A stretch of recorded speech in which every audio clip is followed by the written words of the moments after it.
বাংলাদেশের সকল ব্যাংক মিলে ক্ষুদ্র ও মাঝারি উদ্যোক্তাদের যত ঋণ দেয় তার 1/4 দেয় ইসলামী ব্যাংক। শুধু ব্যাংকিং বা স্বাস্থ্যসেবা নয়, শিক্ষা, কর্মসংস্থান, নারী উন্নয়ন, দুর্যোগ ব্যবস্থাপনা সহ প্রতিটি সেক্টরে জামায়াতের উদ্যোগ আছে।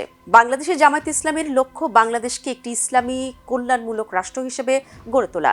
সেই লক্ষ্যে প্রতিটি সেক্টরে নিজস্ব বিকল্প গড়ে তুলেছে সংস্থাটি। বেশিরভাগ ক্ষেত্রে এসব উদ্যোগ ব্যক্তিগত, তবে এর পরিচালকরা দলের গুরুত্বপূর্ণ দায়িত্বশীল পদে আছেন। যেমন জামায়াতের সাবেক আমির মতিউর রহমান নিজামী ইবনে সিনা ট্রাস্টের চেয়ারম্যান ছিলেন, মীর কাশেম আলী ছিলেন ভাইস চেয়ারম্যান।